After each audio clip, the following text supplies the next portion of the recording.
The bank smelled of burnt coffee and cheap floral perfume, the kind that clings to fabric and lingers long after the person has gone.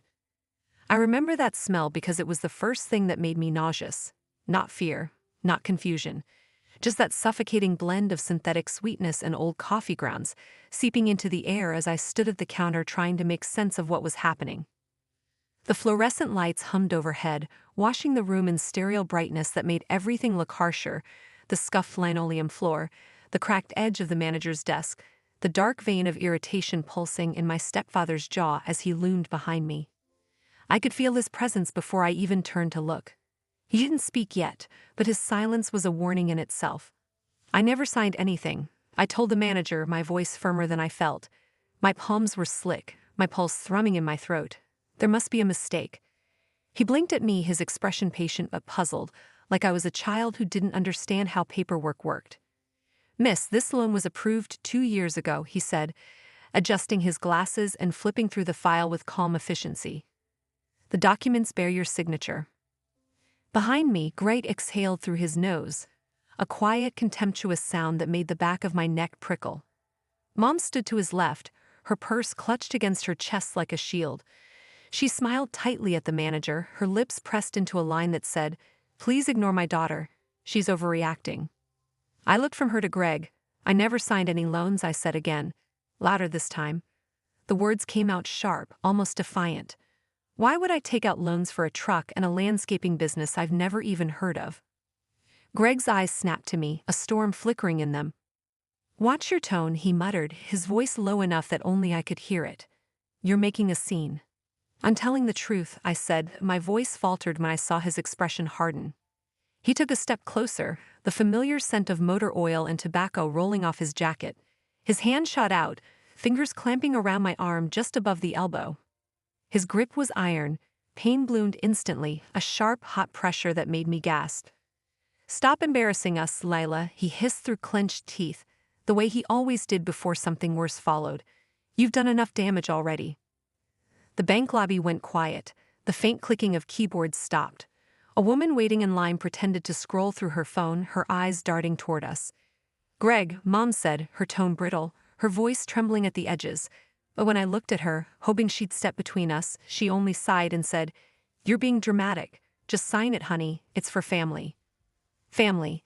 That word had always been her favorite excuse, her soft armor for every bruise she never asked about, every lie she helped him cover. "It's for family" meant don't fight back, don't make it worse, don't make him angry. The manager, Mr. Collins, according to his name tag, cleared his throat and flipped to another page. His brow furrowed. Something in his face changed. His expression shifted from polite detachment to alarm. He looked up at me, then at Greg, then back at the papers. His hand trembled slightly as he turned another page. "This," he started, then hesitated. He leaned closer, lowering his voice. "Miss, could you please step into my office for a moment?" Greg's grip tightened. "There's no need for that," he said. His tone was smooth now, the artificial calm he used when strangers were watching. "We're just here to fix a small misunderstanding. My daughter tends to." "I'm not your daughter," I snapped before I could stop myself. The words cut through the air, and for a split second, everything in the room froze. Mom's face went pale. Greg's jaw twitched. Mr. Collins gave me a look, subtle, careful, but in it I saw understanding. He set the folder down on the desk and tapped it lightly. "Miss," he said quietly, "you need a lawyer." The sound of those 5 words seemed to drain all the noise from the room. My heart thudded in my ears. Mom blinked, confused. Greg straightened, his lips parting in disbelief. "What did you just say?" he asked, his voice deceptively calm. Mr. Collins didn't flinch. "There are irregularities in these documents.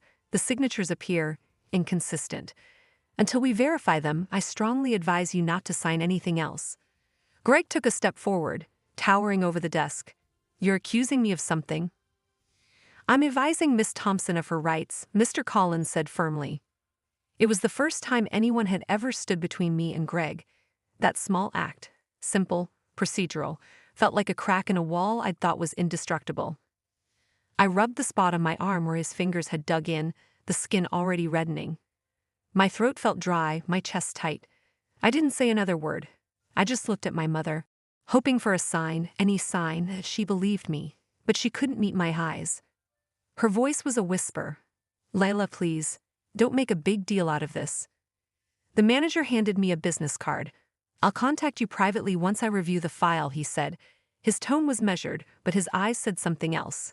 "Get out now. You're in danger." I turned, took the card, and walked toward the door. My knees felt weak, but I forced myself to keep moving. Greg followed a few steps behind, his voice a low growl I couldn't fully make out. The automatic doors slid open and sunlight hit my face, too bright, too sharp. For the first time, I understood what was happening. The fear that had always lived under my skin wasn't paranoia, it was instinct. They'd forged my name. And they'd done it together. That night, the house felt smaller than usual, the walls pressing in like they wanted to swallow me whole. Every creak of the floorboards, every rustle of the curtains in the wind made me flinch. I could hear Greg pacing behind me in the kitchen, each step deliberate, heavy, a warning I could feel vibrating through the floorboards. My own heartbeat felt too loud, a frantic drum announcing my fear. I knew what was coming before he even spoke. "You've humiliated me today," he said suddenly, his voice low and dangerous. The words weren't a question. They weren't a warning. They were a verdict. I felt the first blow before I even registered it, a sharp strike across my shoulder that knocked the breath out of me. Pain radiated like fire, hot and searing. My knees buckled slightly, and I caught myself on the edge of the counter. Mom stood in the doorway, her arms crossed, the dim light of the kitchen casting shadows across her face. Tears glimmered in her eyes, but she didn't move, didn't intervene. I could hear the faint rasp of her breathing as Greg struck again, each motion mechanical, practiced, terrifying in its predictability. My voice caught in my throat. I wanted to scream, but the words would have made him angrier. I wanted to run, but there was nowhere to go. "You don't talk to people about family business," Mom said later, her voice soft but precise, almost surgical in its ability to wound. She dabbed at the split lip I hadn't realized was bleeding, and I recoiled at her touch. Her hands shook slightly, but not enough to betray that she'd witnessed everything.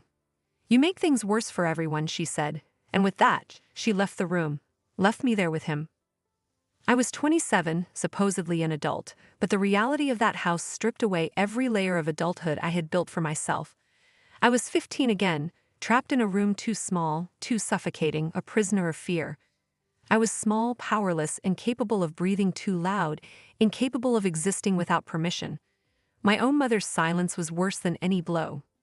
It was a reminder that the people who were supposed to protect me had already chosen their side.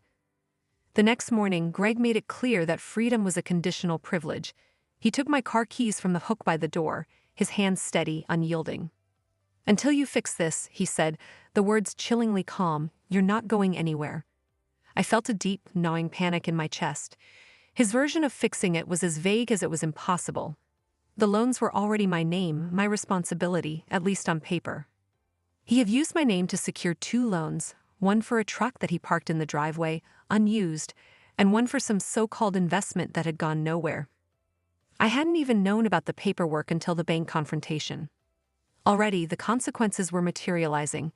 Debt collectors were calling at all hours, the numbers flashing like threats on my phone. Each call made my chest tighten as though it were collapsing in on itself. Each letter arriving in the mail was a reminder that my life, my reputation, my financial independence had been hijacked. And Mom, God, Mom, she had told everyone that I had agreed to help. Told her friends, her co-workers, even distant relatives. I was painted as the willing participant, the obedient daughter who had consented, the complicity she needed to shield herself from guilt. The betrayal stung deeper than the physical pain from Greg's hands. At least his blows were immediate, temporary. Her words spread like a virus, infecting every space where I should have been believed. Sleep became impossible. I would lie in my childhood bed, staring at the ceiling, the shadows from the blinds carving jagged patterns across the walls. Every noise, wind against the windows, a car outside, the hum of the refrigerator, made my heart hammer in panic. I could not escape the feeling that I was being watched, that every movement I made would be used against me. The dread seeped into my bones. Nights stretched endlessly, every minute a test of endurance, every hour a reminder of my helplessness. I began calculating everything, where I could go, who I could call, what I could do without triggering his wrath. My world narrowed to walls, locked doors, and the constant ringing of a phone I dreaded. The suffocating sense of entrapment was absolute. For the first time in my life, I felt completely powerless, not just in body but in spirit. Each day blended into the next, a relentless cycle of fear, humiliation, and helplessness. And yet, through it all, a small ember of clarity burned inside me. I was not insane. I had not signed the loans. The truth was on my side, even if the people I should have been able to trust had already abandoned me. But that ember was fragile, flickering in the darkness of my own home, where the people meant to protect me had become my jailers.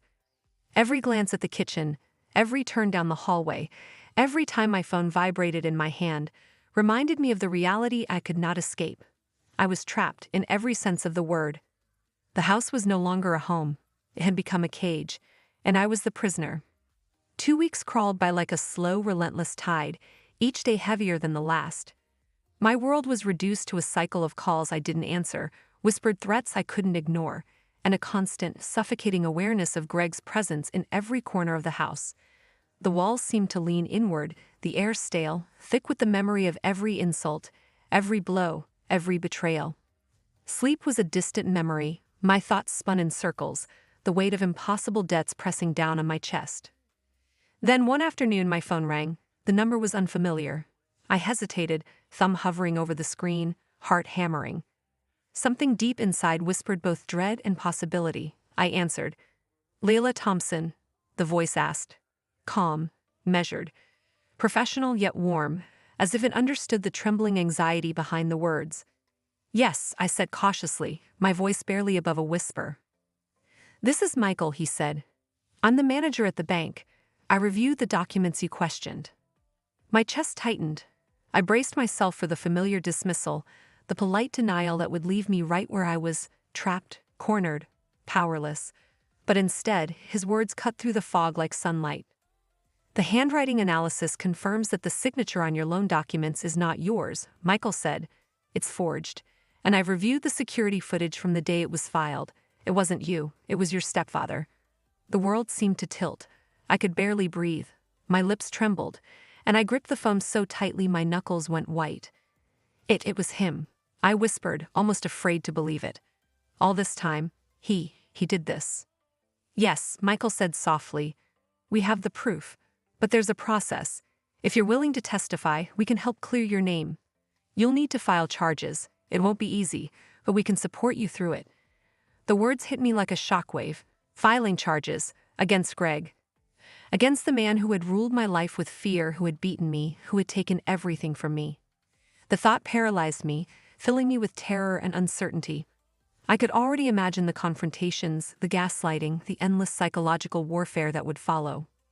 Filing charges would turn my entire world upside down, and yet, the alternative was remaining trapped in the same cycle of fear. I ended the call, letting the silence on the other end stretch out. My hands shook so violently I couldn't hold the phone steady. I pressed it against my chest and looked around my room, the one I had grown up in. The walls were cracked, the wallpaper peeled at the corners. Dust gathered along the windowsill. My childhood desk, once a place of homework and small triumphs, now looked foreign, suffocating.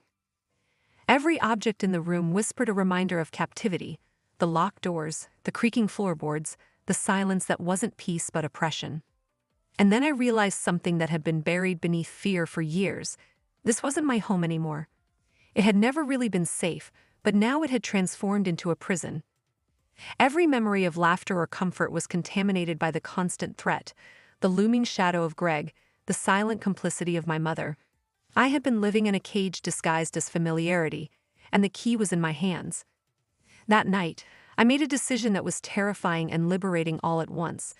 I packed a small bag with essentials, my pulse a frantic drum in my ears. I didn't pack clothes. I didn't take anything sentimental. Everything in this house was a reminder of pain, a tether to fear. The only thing I carried was the folder Michael had emailed me, the evidence, my proof, my lifeline. I moved quietly, checking the hallways, listening for the faintest noise that might betray my movement. The living room was dark. The faint glow of the streetlights outside spilled through the blinds, casting long, jagged shadows across the floor. I slipped my feet into sneakers, grabbed the bag, and paused at the front door. The key felt heavier than it should, as if it carried all the years of my confinement. I opened it, stepped outside, and felt the cold night air hit my face. For the first time in what felt like a lifetime, the air wasn't threatening. It didn't press down on me or try to suffocate me. It was open, infinite, and terrifyingly free. I took a deep breath, tasting freedom, tasting hope, and for the first time in weeks, I felt the spark of possibility. I didn't look back. Every step away from the house felt like shedding chains I had carried since adolescence. I had a long road ahead, legal battles, confrontations, the unraveling of lies, but for the first time, I had an ally, a weapon, and a plan. Michael's quiet, measured words had given me what I needed most. Proof that I wasn't powerless, that the truth was on my side. I walked into the night carrying nothing but evidence and resolve. The home that had trapped me for years receded behind me. The fear was still there, yes, but so was something I hadn't felt in a long time: hope. For the first time, I believed I could reclaim my life. And in that moment, the darkness of the night felt like a beginning rather than an ending. The courthouse smelled of polished wood and stale coffee, a faint undercurrent of anxiety that seemed to hang over everyone present. I sat in the witness box, my hands folded tightly in my lap, gripping a stack of notes I barely needed. My heart thudded against my ribcage like a warning drum, every beat echoing the tension that filled the room. Greg sat across from me, his face red with rage, veins standing out on his neck. His eyes were wild, darting between me and my lawyer, full of the kind of hatred that comes from losing control. "You are nothing but an ungrateful little girl," he yelled suddenly, voice booming across the room. "You've ruined my life. You think you can accuse me of anything? You're lying." He slammed a fist on the table, rattling papers, shaking the courtroom with the force of his anger. I flinched but forced myself to remain seated, aware that every flicker of fear might be interpreted as guilt. Behind him, Mom sat quietly, shoulders hunched, eyes fixed firmly on the floor. The woman who had once told me I was being dramatic, who had excused his violence, who had painted me as the problem, she now looked smaller than ever, shrunken under the weight of her own silence. She didn't meet my eyes. She didn't move when Greg roared. In that moment, a strange clarity settled over me. Her approval had never been necessary. The prosecution began their presentation, laying everything bare in a way that left no room for ambiguity. They moved methodically, like surgeons dissecting a complex problem. There were the forged signatures, the falsified IDs, the financial statements with my name on them that I had never touched. There were recorded phone calls where Greg's voice hissed threats, and emails he had sent, pretending to be me, manipulating my accounts and my life. Each piece of evidence was precise, irrefutable, and utterly damning. I watched as the courtroom absorbed the details. The murmurs that rippled through the gallery were subtle but unmistakable, a collective acknowledgement that the man who had terrorized me for years was finally being exposed. Greg's face contorted with disbelief, his outbursts growing more erratic with each piece of evidence presented. His bravado crumbled, layer by layer, under the weight of facts, proof, and the steady, unyielding voice of the prosecution. Then it came time for me to testify. My throat tightened, my hands began to shake, and for a fleeting moment, fear clawed its way up my spine. But I reminded myself why I was there. I reminded myself of the nights I had spent awake, imagining a life where I could breathe freely, where my name wasn't stolen, where I could exist without fear. I looked out at the room, at the faces in the gallery, and I found my voice. "I never signed those loans," I began, my voice wavering at first but gaining strength with every word. "I never agreed to any of this. My stepfather, Greg, he forced me to pretend. He threatened me, he beat me, and my mother told me not to act like the victim here. She told me it was my fault, that I was making things worse." Each word cut through the courtroom, sharp and precise, a declaration of truth. The tremor in my voice was real, but so was the courage behind it. I recounted the fear, the control, the constant gaslighting that had trapped me for years.